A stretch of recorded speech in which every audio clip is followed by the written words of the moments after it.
Feliz sábado a todos. É uma alegria estar aqui nesse sábado junto com vocês, meus irmãos. E a cada vez que eu tenho oportunidade de estar aqui, eu gosto de relembrar a grande satisfação que Deus me concedeu no ano de 2001, 2002, de ter sido pastor da igreja jovem dessa igreja. De lá para cá, eu já pastoreei em Maringá, depois em Goiás, depois em Recife, e não recentemente, mas por último, eu trabalho na União Sul Brasileira, responsável pelos jovens do Paraná, Santa Catarina e Rio Grande do Sul, e essa é a minha igreja. E o dia que eu sair daqui eu não sei como é que eu vou fazer, mas eu costumo dizer que essa é a igreja do meu coração. Eu tenho uma alegria, um prazer muito grande de estar aqui, eventualmente cultuando com vocês. Dentro das minhas atividades como pastor, eu preciso viajar bastante, e então, eventualmente, eu estou num cantinho ali com a minha família assistindo o culto, porque a gente é pastor, mas tem hora que a gente também tem que ser ovelha. E o local que eu escolhi para ser ovelha é esta igreja. E eventualmente eu tenho a alegria de poder estar aqui para compartilhar a palavra. E nessa manhã nós vamos conversar um pouquinho e vamos pedir para que Deus possa nos abençoar e possa falar ao nosso coração nessa manhã. Feche seus olhos e vamos orar. Grandioso Deus, obrigado porque estamos aqui em tua casa, num sábado tão agradável, uma situação, acredito que para a grande maioria tranquila, mas se existe alguém que está aflito, que está nesse momento com o coração contrito, mesmo mediante tantos problemas, eu posso colocar paz no coração dessas pessoas. Que nós possamos entender que os problemas, quando eles podem ser resolvidos de forma humana, cada um de nós pode se esforçar. Mas quando os problemas, eles são impossíveis, aí então a melhor coisa a fazer é entregar em tuas mãos, porque o impossível é terreno do divino. E que possamos descansar nessa certeza. Nos dê agora o teu Espírito e uma compreensão clara da palavra. É o que pedimos em nome de Jesus. Amém. Abra, por favor, a sua Bíblia em Mateus capítulo 13. Mateus capítulo 13.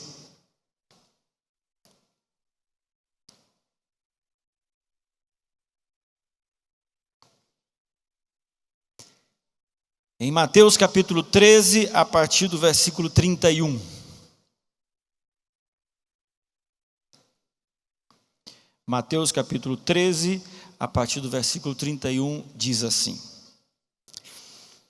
Outra parábola lhes propôs, dizendo: O reino dos céus é semelhante ao grão de mostarda, que um homem tomou e plantou no seu campo, o qual é, na verdade, a menor de todas as sementes, e crescida é maior do que as hortaliças, e se faz árvore, de modo que as aves do céu vêm, aninham-se nos seus ramos. Quando a gente olha para essa parábola, e Jesus ele tinha o costume de falar verdades profundas através de histórias simples, você tem basicamente duas formas de entender essa parábola, duas interpretações. A primeira interpretação é a interpretação de como que funciona o evangelho no coração do ser humano. O evangelho no coração do ser humano é como se fosse uma pequena semente. A pessoa não sabe nada sobre Jesus, a pessoa não sabe nada sobre Deus, a pessoa não sabe nada sobre a Bíblia, e então a sementinha é colocada ali.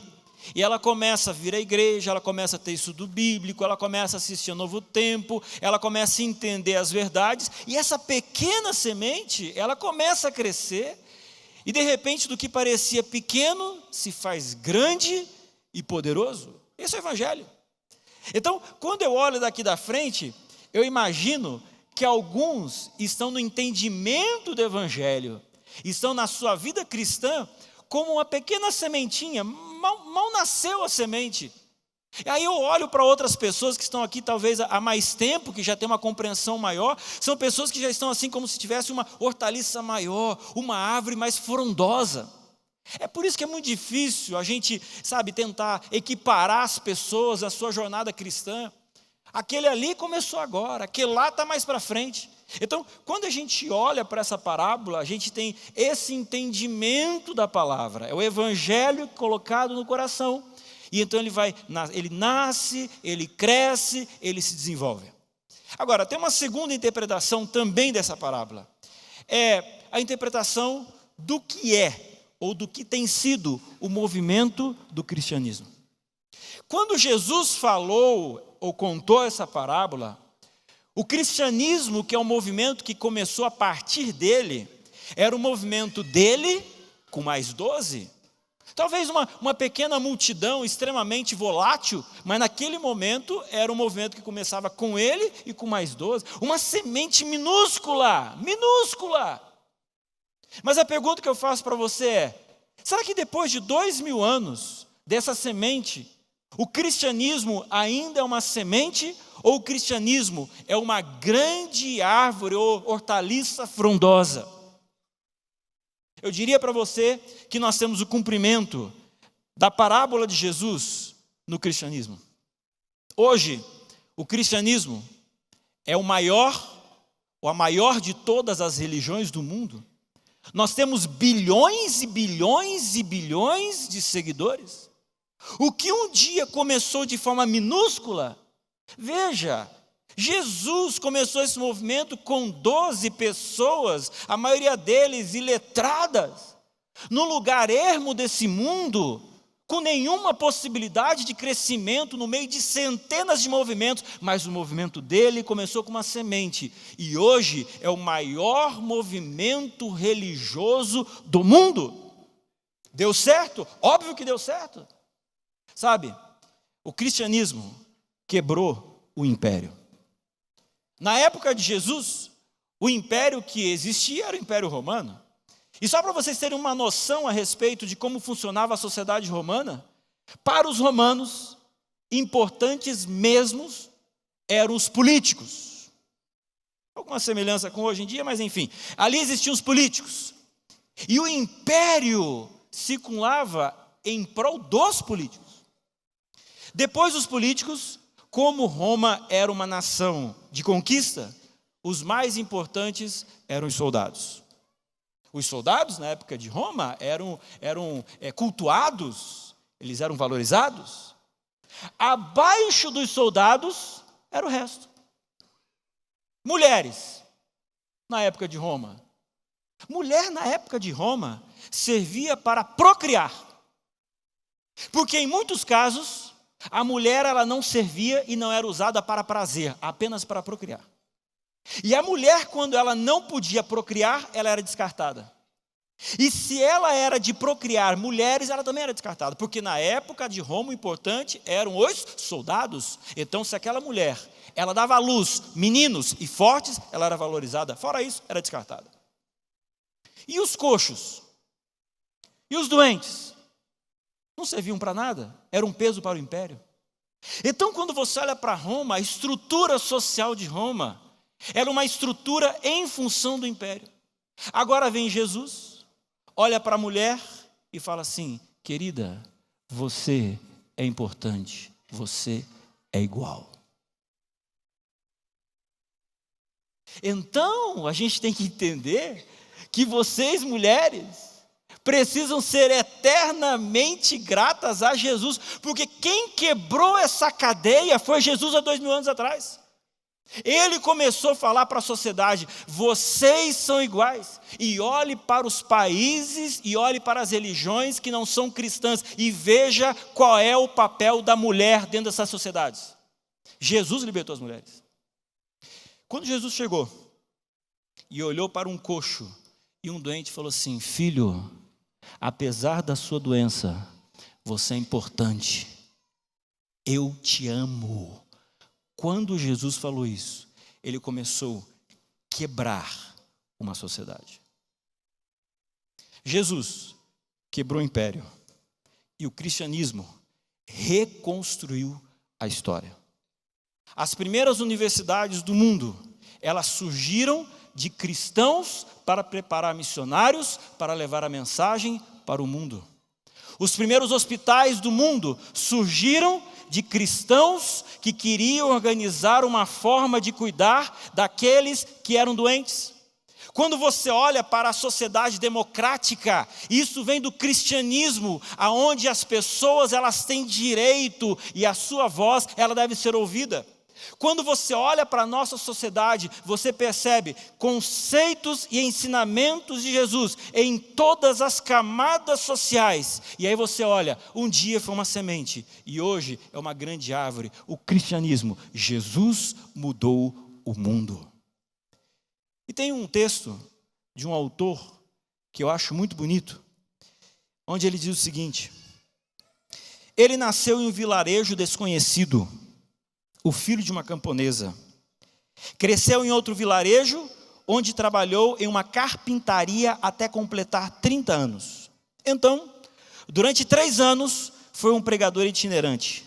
Nunca escreveu um livro, nunca ocupou uma posição, nunca teve uma família ou uma casa, não frequentou a faculdade, nunca conheceu uma cidade grande, não se afastou sequer 300 quilômetros do lugar onde nasceu.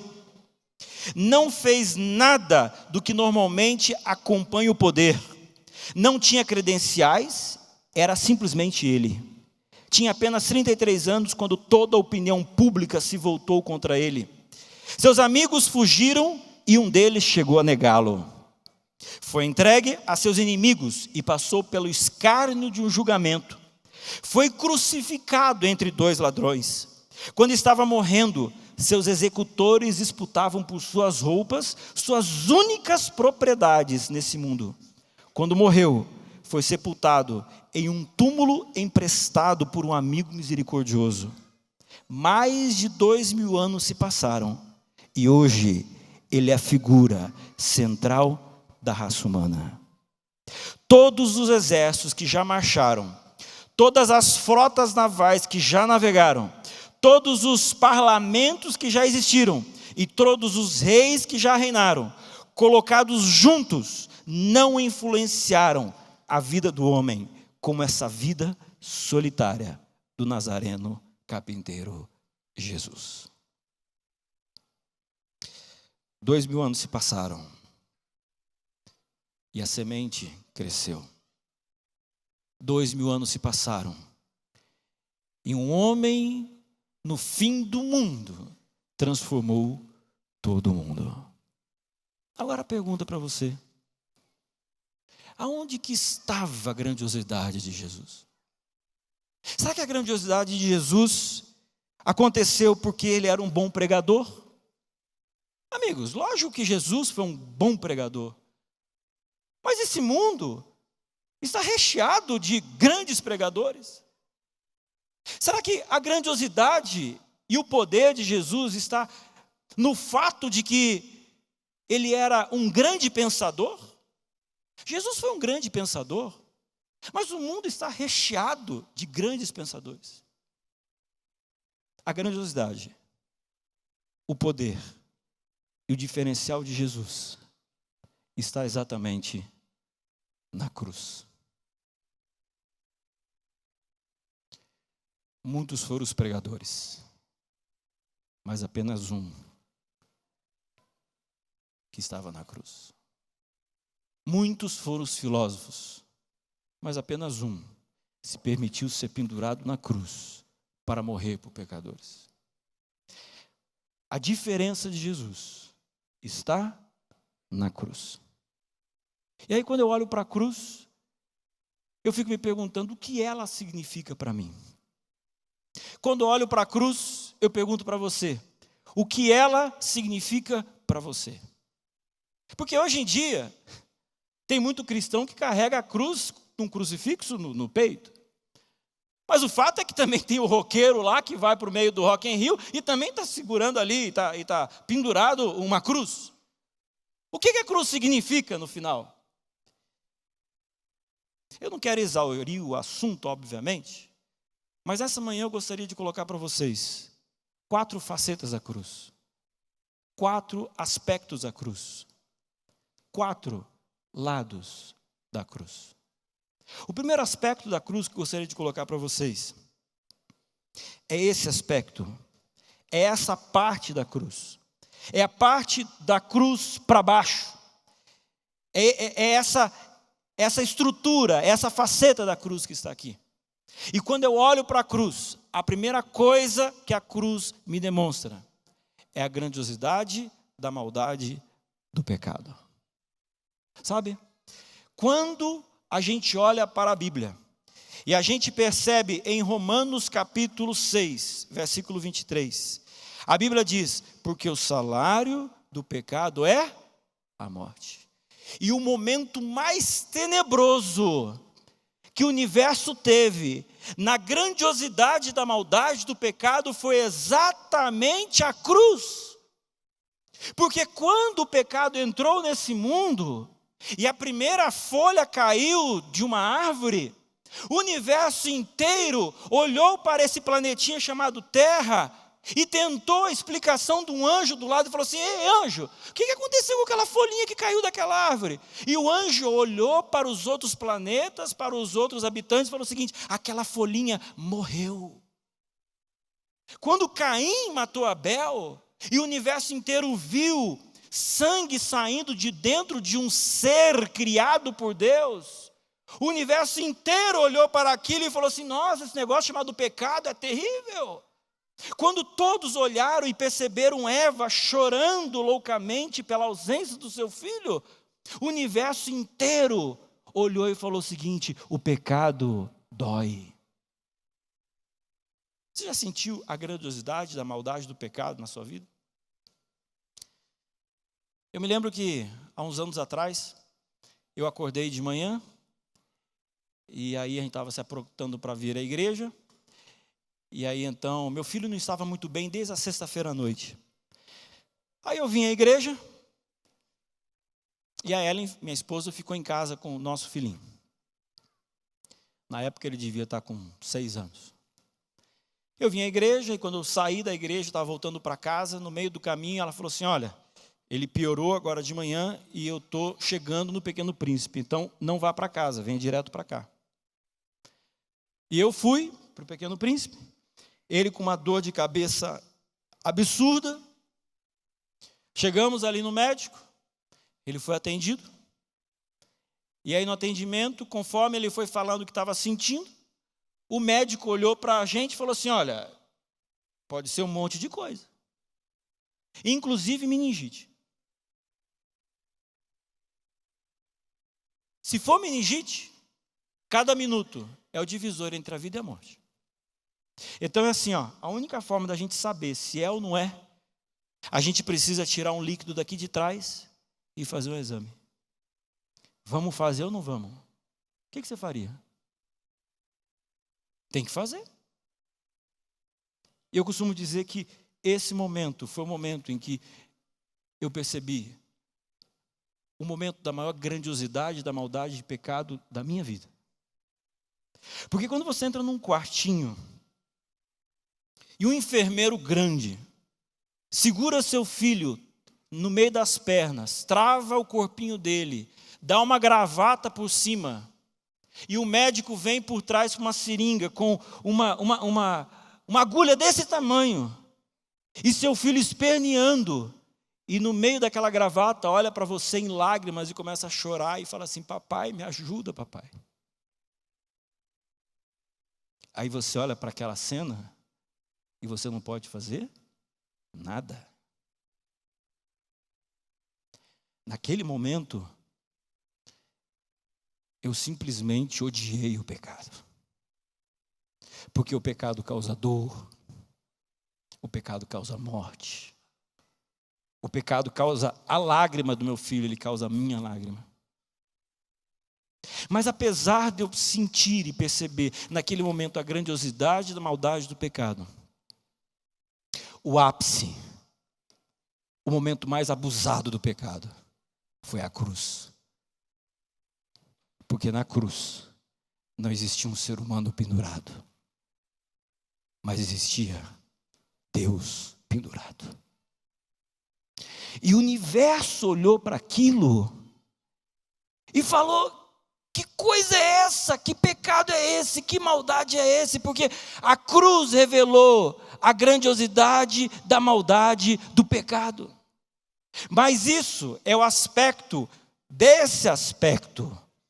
Mas quando eu olho para a cruz, nós temos mais 3 lados. E quando eu olho para esse lado da cruz, foi exatamente o momento em que Jesus, com braços estendidos, teve o seu braço preso na cruz. E eu olho para aquele lado e entendo que a cruz revela a grandiosidade do amor de Deus. Se de um lado eu tenho a grandiosidade da maldade do pecado, aquela parte da cruz me demonstra a grandiosidade do amor de Deus. Quando você olha para a Bíblia, você percebe claramente isso. No momento em que João capítulo 3, versículo 16 diz: porque Deus amou. Ao mesmo tempo que a cruz é inundado da escuridão da maldade do pecado, a cruz é inundado com o maior amor que esse universo conhece. Deus, ele não tem. Deus, ele é amor. Porque Deus amou o mundo de tal maneira. Quando você olha para o cristianismo, você percebe que enquanto existia o império da conquista, chamado Império Romano, Jesus veio a essa terra e quebrou esse império com a imposição do império do amor. Amigos, cristianismo não é seguir uma religião. Cristianismo não é ter Jesus como exemplo, mas é ter Jesus como uma referência para os meus atos. E se Jesus amou, eu devo amar também. A cruz demonstrou o amor de Deus e demonstrou o que Deus quer que você e eu sejamos para os outros. Quando você olha na Bíblia e você, em João, no capítulo 13, no versículo 34, diz assim: novo mandamento vos dou, que vos ameis uns aos outros, assim como eu vos amei, que também vos ameis uns aos outros. Nisto conhecerão todos que sois meus discípulos, se tiverdes amor uns. Eu acho que está na hora da gente começar de novo a revolução e a imposição do império do amor sobre essa terra. A hora que você olha para o mundo, você vê a maldade que está acontecendo no Rio de Janeiro. Quando você olha para os nossos governantes, que acham que eles merecem tudo para não dar nada para o outro, quando alguém acha que merece ficar em casa com malas e caixas de dinheiro enquanto a pessoa fica sem uma maca no hospital, isso é demonstração plena da ausência do amor. E aí Deus olha para você e para mim e fala assim: sabe de uma coisa? Vocês precisam ser a referência, vocês precisam quebrar a estrutura social de um país e de um mundo. E essa quebra é através da vivência total e completa do maior sermão que existe, que é o sermão do amor. Algum tempo atrás, contra a minha vontade, obviamente, a minha esposa arranjou um cachorro para o meu filho. E aí, eu sabia desde o primeiro dia que ia sobrar. E aí, num feriado, onde eu poderia estar dormindo até mais tarde, estava eu caminhando com o meu cachorro no meio da rua, com o meu filho. Uma atividade que muitos de vocês gostam. Não compartilhamos o mesmo gosto. Mas estava eu ali, feriado de manhã. E aí, então, subindo a rua de trás da minha casa, eu vi que tinha um senhor sentado na calçada, assim. E de longe, estava muito cedo, a impressão que me deu no momento era que era uma pessoa talvez até perigosa. E eu vim meio de longinho, tal, olhando aquela situação, aquela coisa toda. Aí, conforme eu fui chegando perto, eu percebi que aquele senhor estava chorando. E eu cheguei mais perto, vi que ele chorava, segurando aqui, e tinha uma antena dessa, onde pessoas com dificuldade visual usam. E eu olhei para aquela situação, e fui chegando mais perto, o cachorro, meu filho, aquela coisa toda, papapá. Falei assim, tá tudo bem? Aí ele virou para mim e falou assim, não está bem. E quando ele levantou o rosto e virou para mim, eu vi os seus olhos completamente cegos, olhos brancos. Aí eu comecei a conversar com ele, ele chorando copiosamente, falou assim, porque mais uma vez, eu fui na casa de uma pessoa porque eu queria lavar o carro, mas quando a pessoa descobriu que era cega, ela não quis me ajudar, não quis pagar, não deixou lavar o carro, porque acha que eu não consigo lavar carro, mas eu consigo. Com a mão eu vou detectando, eu consigo lavar. E começou a falar um monte de coisa. Porque até 2 meses atrás, eu tinha o meu trabalho. E ele falou que ele vendia, ele comprava os utensílios, fazia a vassoura, vendia a vassoura para as pessoas. Mas coisa de 2, 3 meses atrás, ele estava atravessando uma rua e alguém ofereceu para poder atravessar com ele. E quando chegou do outro lado, pegou a pochete dele com todo o dinheiro e documentos dele, levou embora e roubou e deixou ele sem nada. E desde então, ele falou assim, eu estou dando uma de mendigo, mas eu não sou mendigo. Eu só não tenho mais dinheiro para recomeçar minha vida, eu tenho que ter dinheiro para começar ali, comprar as minhas coisinhas, para começar a vender de novo. E começou a colocar uma série de coisas, chorando. E no meio do que ele estava falando, ele virou e falou assim, e sabe do pior? Às vezes a gente vai numa igreja, chega lá na igreja para pedir uma ajuda, para pedir alguma coisa para alguém, aí o pastor vem e fala assim, vem cá meu irmão, que eu vou orar por você.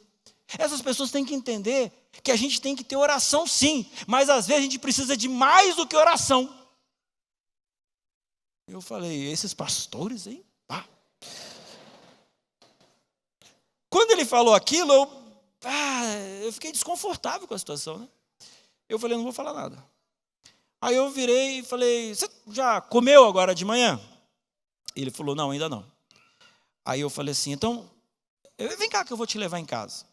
Aí eu levei ele para casa, como estava muito cedo ainda, minha esposa estava dormindo, coloquei ele na cozinha, dei a ele o que comer, ele tinha uma mochilinha, e conforme foi passando o tempo, eu ia pegando, o que você sabe fazer em casa? Eu sei fazer macarrão, ia lá, pegava o macarrão, colocava dentro da bolsinha dele. Eu lembro que uns 2, 3 dias depois, eu estava minha esposa agachada, olhando para o armário, não tinha um macarrão aqui? Eu falei, talvez, sabe como é que é? Às vezes eles somem mesmo, né?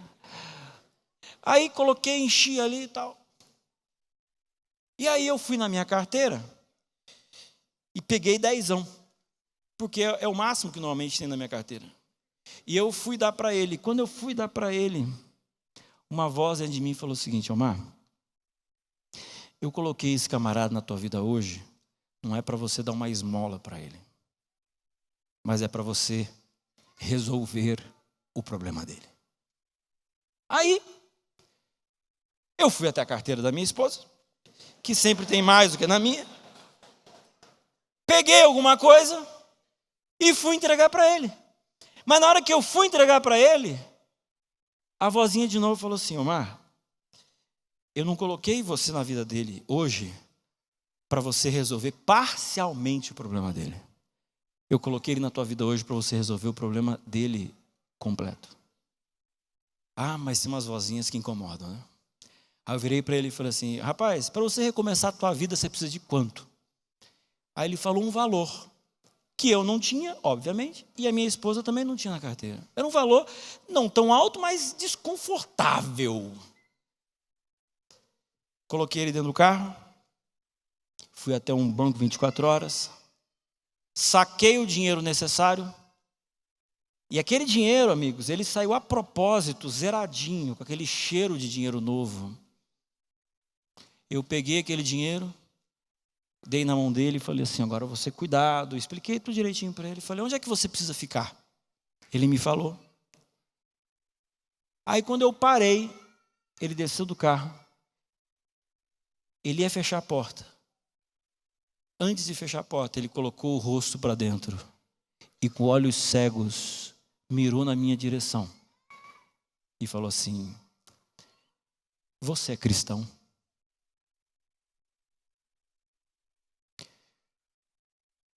E eu percebi que sem pregar, mas com os meus atos, naquela manhã eu tinha pregado um grande sermão. Deus é amor. E nesta terra ele tem filhos, que são seus braços e são suas pernas, que tem que ser a semelhança dele nesta terra para fazer diferença para as outras pessoas, para amar as pessoas, para fazer diferença na vida das pessoas, para entrar no âmago e através dos atos as pessoas olharem. Pregar sobre o sábado é importante, pregar sobre a volta de Jesus é importante, mas o amor é um grande sermão. Quando você olha para a cruz, você percebe nela a grandiosidade da maldade do pecado. Você vê a grandiosidade do amor de Deus. E aquele lado, aquele aspecto, onde Jesus teve a sua mão direita pregada, eu imagino que foi a mesma mão que olhou para os discípulos e falou o seguinte: ide e pregai a todo o evangelho, a todo o povo, tribo. Se a cruz tem a grandiosidade da maldade do pecado, se a cruz demonstra a grandiosidade do amor de Deus, a cruz demonstra a grandiosidade de uma missão. A missão é o resultado do entendimento do que Jesus fez na cruz, por mim e por você. A partir do momento que você vem à igreja e você acha que 1 hora por semana aqui é o bastante, você é religioso, mas você não é cristão. A partir do momento que vir aqui para estar com os amigos, mas ao sair, você não fala daquele que mudou a sua vida, você tem uma religião, mas você não tem alguém a qual você está seguindo. Porque Jesus disse: ide. Semana passada, provavelmente nesse exato momento, eu estava numa outra igreja. Coloque, por favor, aqui. E nessa igreja, eu tive a oportunidade, pode passar para mim, por favor? De estar nesse púlpito. Esse púlpito está na igreja da primeira igreja adventista na América do Sul, na cidade de Crespo, na Argentina. E esse dia foi um dia muito, muito especial, porque eu tive nesse púlpito, por favor, próximo, e eu também conheci esse lugar aqui, que era a casa que teve o primeiro culto. Aquela foi a primeira igreja, aqui foi o primeiro culto adventista na América do Sul. Isso foi em 1890 e alguma coisa. Ali naquele local existia uma casa, e aí então ali teve o primeiro culto. E debaixo dessas árvores aqui, próximo, aconteceu a primeira escola sabatina da América do Sul, por volta de 1890.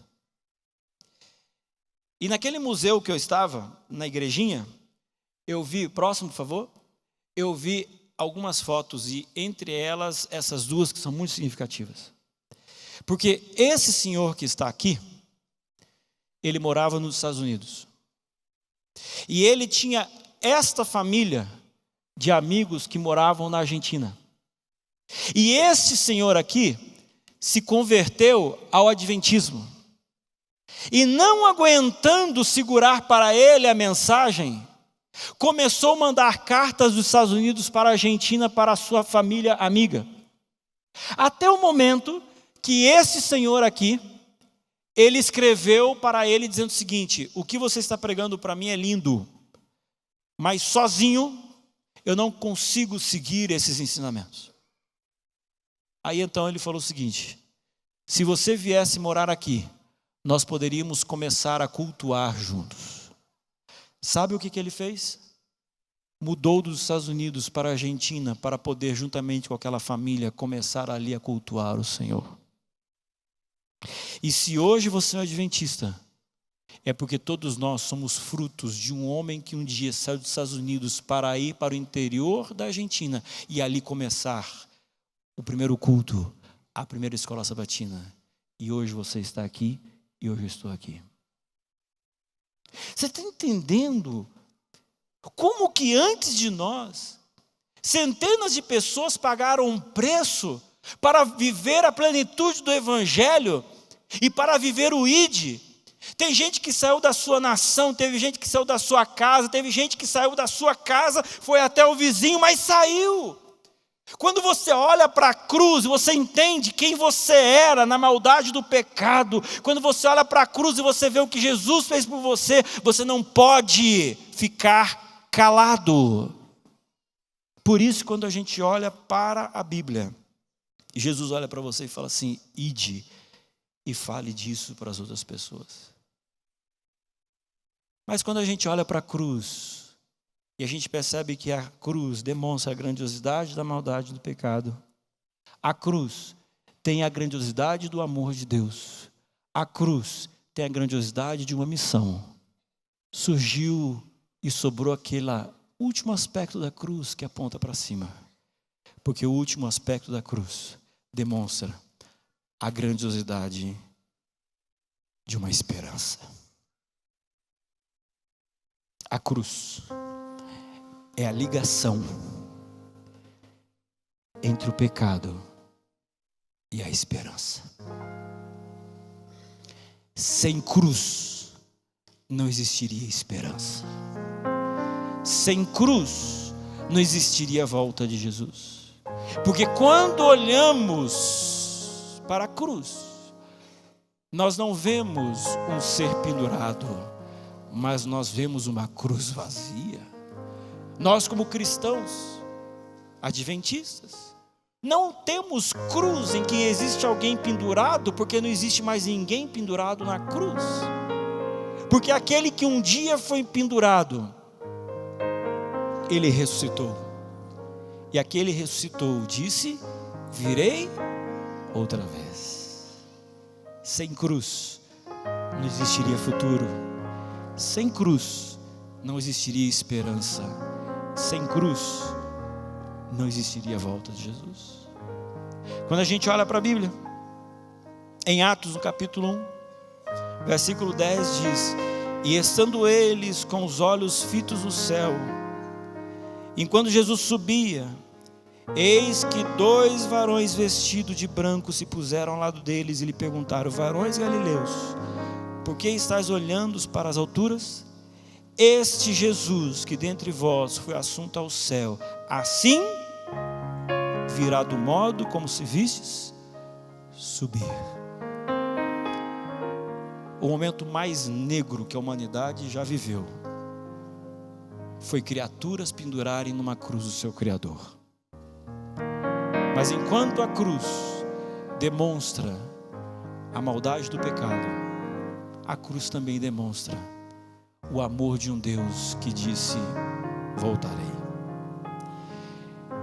No Inário tem uma música muito bonita e o coro dela diz assim: sim, eu amo a mensagem da cruz, até morrer eu a vou proclamar, levarei eu também minha cruz, até por uma coroa trocar.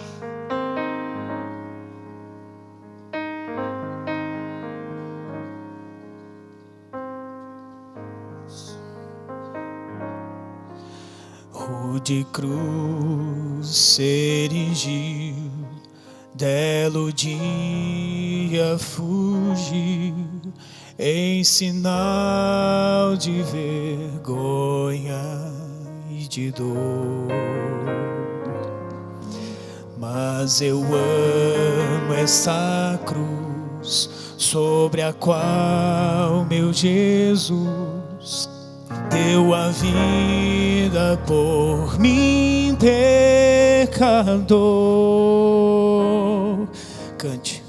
Sim, eu amo a mensagem da cruz. Até morrer eu a vou proclamar. Levarei eu também minha cruz.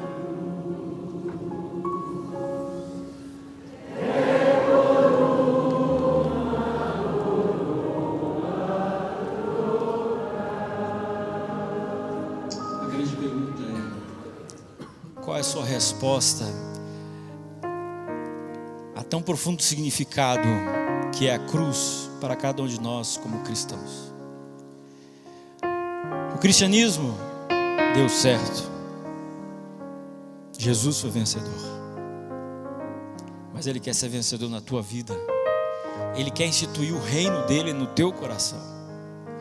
O reino dele nessa terra já foi colocado, porque o reino era de Satanás, mas depois da cruz o príncipe desse mundo agora é o Senhor Jesus Cristo. Mas Ele quer ser o príncipe da tua vida também. E para que você possa ter a completa aceitação da cruz, você precisa passar por essas águas. E é muito bonito quando a gente vê que pessoas aceitam a mensagem da cruz e elas aceitam serem batizadas, porque ao serem batizadas elas estão dizendo: eu aceito a cruz, eu aceito a mensagem e eu aceito também o futuro, aquilo que virá. Quando alguém entra nas águas, ela está dizendo: eu vivo no mundo de pecado, mas eu não quero viver nesse mundo. Eu aceito sim o amor, e junto com ele eu aceito a missão, e eu aceito o entendimento de que nós não vamos viver aqui para sempre, porque a cruz nos dá certeza que existe o amanhã.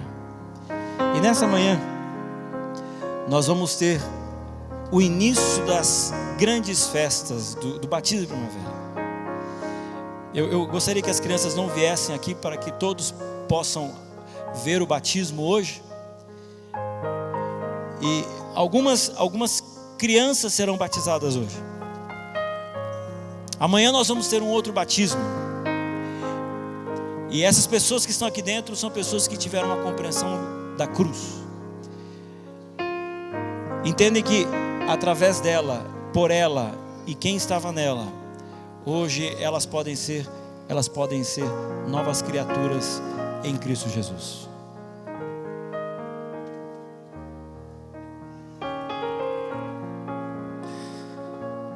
Amigos, é uma bênção nós podemos trazer os nossos filhos ao Senhor. Deus tem falado muito a mim através dos meus filhos e através dos filhos da igreja. A responsabilidade da educação dos filhos cabe aos pais. É impossível a igreja substituir o trabalho dos pais, especialmente na formação espiritual. Mas a igreja oferece todas as ferramentas, todos os recursos para que os nossos filhos possam crescer como árvores plantadas junto ao ribeiro.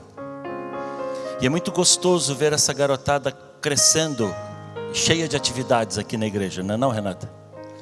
A escola sabatina, como eu agradeço a Deus por toda a equipe que trabalha com os nossos filhos, desde bebezinho, recém-nascido, até que eles se tornem adultos. Os corais, clube de aventureiros, clube de desbravadores, os ministérios, Ministério Rebeca, Ministério Isaac. Eu pedi para o coral Teens cantar agora, porque é uma homenagem da igreja aos nossos filhos, uma homenagem dos nossos filhos aos seus pais e uma homenagem de todos nós ao Senhor nosso Deus. Vamos louvar ao Senhor e agradecer a Deus enquanto o coral canta, inclusive com vários dos meninos que ainda serão batizados agora.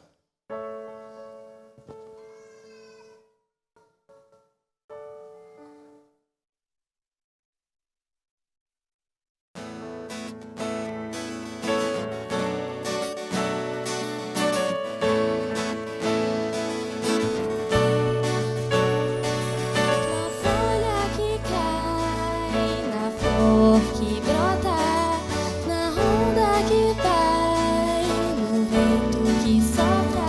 Deus está, eu sei, Deus está,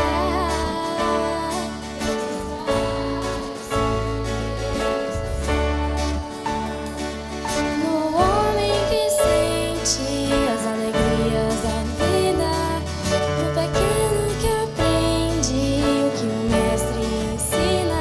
Deus está. Eu sei, Deus está. Deus está, eu sei, Deus está. Em tudo vejo o teu amor, em tudo vejo tua paz, e te agradeço, ó Criador, que tudo que existe só existe.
Amém.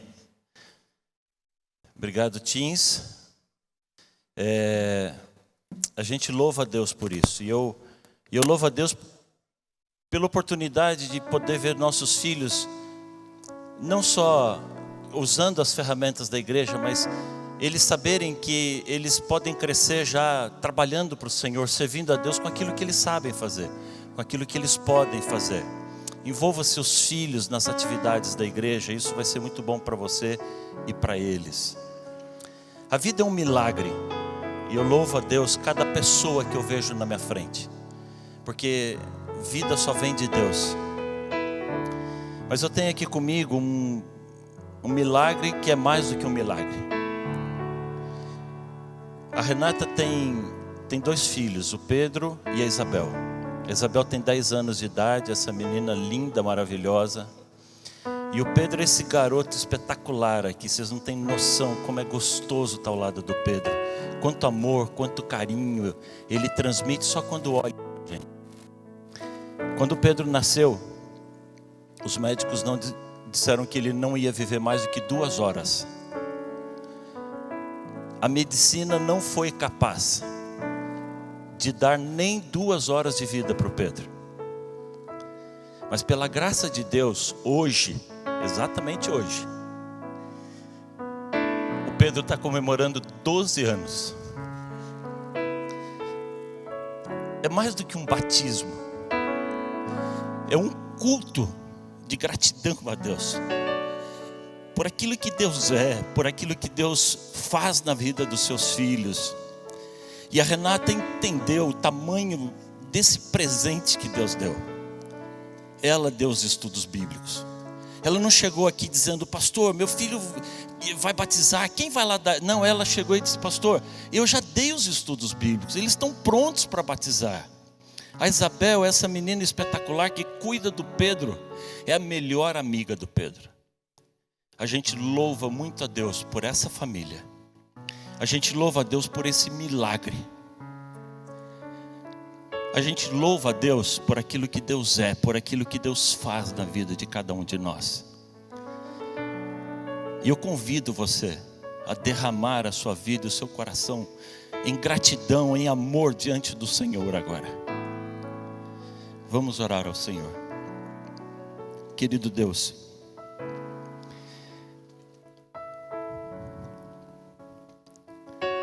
obrigado por essa família, Senhor. Obrigado pela maneira como o Senhor tem usado a Renata na formação, na construção do caráter e da vida espiritual de seus filhos. Obrigado por esses 2 presentes maravilhosos, espetaculares que o Senhor deu para ela. A Isabel é uma bênção, uma menina doce, meiga, linda, inteligente e que dedica a sua vida a ser a melhor amiga, ajudadora, cuidadora do seu irmão. Obrigado pelo milagre que é o Pedro, Senhor. Obrigado porque hoje nós podemos comemorar o aniversário dele, 12 anos. E a melhor maneira de te agradecer é isso aqui, é entregando a vida ao Senhor. Aceita, meu Deus, o coração dessas crianças. Receba-os nos teus braços de amor, Senhor. Por isso agora, explodindo de alegria, eu e o pastor Adriano, como ministros do Evangelho, os batizamos em nome do Pai, do Filho e do Espírito Santo. Amém, Senhor.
Quem está entrando agora são 3 amigos.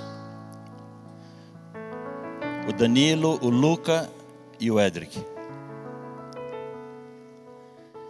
Esses meninos são parceiros.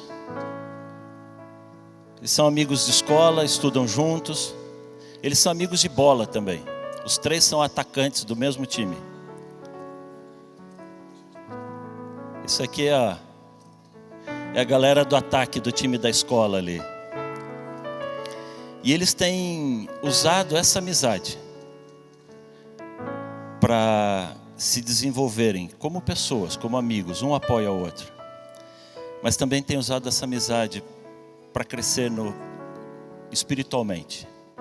Eles se apoiam, eles se incentivam um ao outro. Por isso eles disseram que os 3 queriam batizar juntos. Isso é fantástico, é fabuloso. Aqui estão os pais deles. Está o casal aqui, que a gente ama tanto. O Dedê, o Dani e a Debbie. Aqui está o Erlon e a Janaína. E aqui está a Giselda com o seu esposo, com o Rúbio. É uma bênção ter você com a gente, viu, Rúbio? Que Deus abençoe muito você. Que Deus continue colocando a mão dele sobre a sua vida, sobre a sua família. É muito bom ter você aqui com a gente.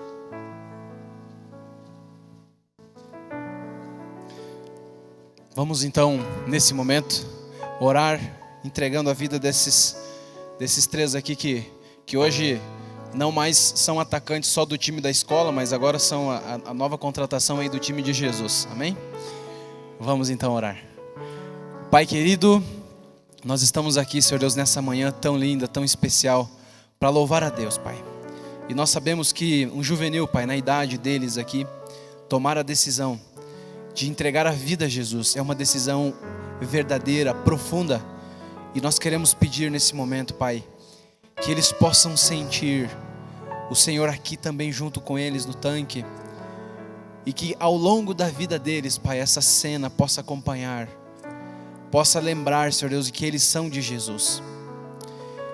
Abençoa também, Senhor Deus, esses pais que estão aqui junto com os filhos no tanque, que vieram prestigiar nessa manhã, estar aqui acompanhando o nascimento dos seus filhos para Jesus. Obrigado porque eles são perseverantes, fizeram o seu melhor, são dedicados, envolveram eles, Senhor Deus, nos ministérios da igreja, oraram por eles, acompanharam esse momento e são pais dedicados na formação espiritual, na salvação dos filhos. Sabemos que eles aqui também são milagres do Senhor. E os pais estão nessa manhã dedicando eles ao Senhor. Aceita, essa é a herança que eles deixam para esse mundo. Mais uma fagulha de luz, Senhor Deus, mais um raio de luz para esse mundo. É por isso, Senhor, que nessa manhã, para que os pecados deles sejam perdoados, para que esses pecados fiquem aqui, Senhor Deus, nesse tanque batismal, para que eles nasçam como uma nova criatura, para que eles tenham um nome escrito, Senhor Deus, no livro da vida, com letras de ouro que não se apagam, que nós, Senhor Deus, os batizamos no nome do Pai, do Filho e do Espírito Santo. Amém.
Provavelmente hoje eu vou ter o maior privilégio dentro da minha carreira como pastor que é a alegria de poder batizar meu filho.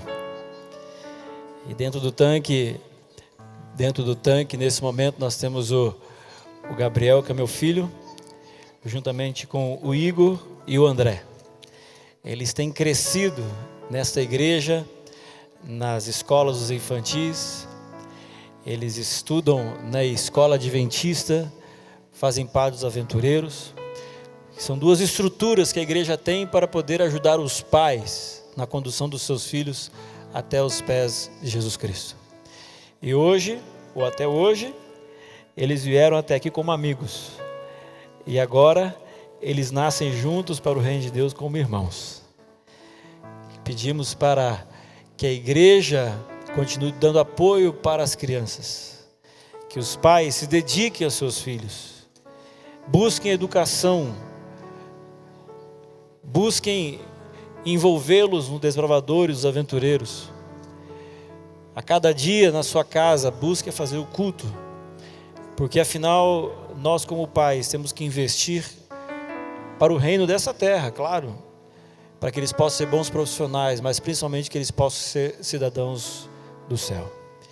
E nesse momento, então nós vamos batizar o Gabriel, o Igor e o André. Maravilhoso Pai, obrigado pelo privilégio de ser o pastor e nesse momento poder batizar esses 3 meninos. Que o Gabriel, o Igor e o André cresçam nesta terra, mas cresçam para o teu reino também. Que eles possam ser cidadãos honrados na terra e no céu. Que ao longo dos percalços dessa vida, e em meio a tantas tentações, que eles possam ser vencedores em nome de Jesus Cristo.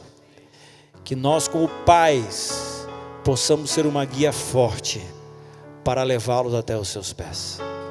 E nesse momento, eu como pastor, batizarei o Gabriel e o Igor. E o pastor Paulo batizará o André. Em nome do Pai, do Filho e do Espírito Santo. Amém.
Que bênção, amigos. A gente sonha com o dia que cada culto nosso tenha pessoas aqui dentro do tanque, entregando a vida e o coração a Jesus. Não tem nada mais importante na nossa vida do que selar a nossa entrega ao Senhor Jesus. Ele é o primeiro, Ele é o único. Eu não sei qual é a sua história, eu não sei qual é a situação que você tem vivido. Eu não sei se as coisas estão muito bem para você ou se as coisas não vão bem. Uma coisa eu posso te garantir: quando a graça do Senhor Jesus é derramada sobre nós, todas as coisas ficam melhor. A gente ganha paz de espírito, a gente ganha alegria de viver. E eu quero clamar ao Senhor por cada um de vocês. Que Deus te abençoe muito. A bênção de ter você aqui conosco. Amanhã à noite nós vamos ter mais um batismo. Nós temos várias outras pessoas que amanhã à noite estarão aqui selando sua vida com Cristo. Se você sente no seu coração que você está pronto para isso, esse é o seu momento. Fale comigo, fale com o pastor Adriano, fale com qualquer um de nós aqui, nos procure e a gente vai providenciar para que amanhã você esteja aqui com a gente. Se você entende que a sua jornada de preparação ainda está começando, ou você precisa começar essa jornada de preparo, conhecer melhor o Senhor Jesus, a gente está pronto para te amparar, cuidar de você, dar todo o suporte que você precisa para colocar a sua vida nas mãos do Senhor. Mas que Deus estenda a mão dele sobre cada um de nós, e que de fato, ao olhar para a igreja hoje, ao olhar para os filhos do Senhor, nós possamos dizer: hoje houve salvação aqui. Que Deus abençoe muito a sua vida. Nós vamos orar. Depois da oração, nós temos o nosso momento da escola sabatina.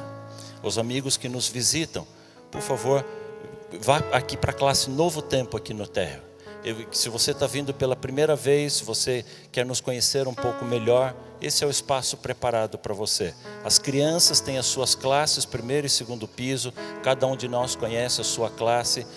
Vamos nos dirigir para lá, vamos ter esse momento individualizado de estudo da Bíblia, vamos orar pessoalmente uns pelos outros. E no sábado que vem, com exceção daquelas classes que eu mencionei ali no começo, a nossa programação não começa mais às 9 horas, começa às 10 horas. Faça plano de chegar aqui 15 para as 10, 10 para as 10, e aí teremos o nosso culto e em seguida a nossa escola sabatina. Deus abençoe você, um feliz sábado, e eu quero orar com você ainda. Feche os seus olhos, por favor. Querido Deus, hoje entendemos o que a cruz do Calvário pode fazer por nós. É claro que não é a cruz, é a mensagem da cruz. É o sacrifício de Jesus, o sangue derramado naquela cruz, que alcança cada um de nós e nos traz transformação, restauração. Senhor, nós queremos colocar a vida nas tuas mãos, meu Deus. Nós queremos ser cada vez mais teus. Nós somos completamente dependentes do Senhor. Obrigado por esses momentos de culto e adoração que tivemos aqui. Por favor, Senhor, permaneça ao nosso lado hoje e cada dia mais. Nós nos entregamos nas tuas mãos e o fazemos em nome de Jesus. Amém, Senhor. Amém. Deus abençoe você. Um feliz sábado.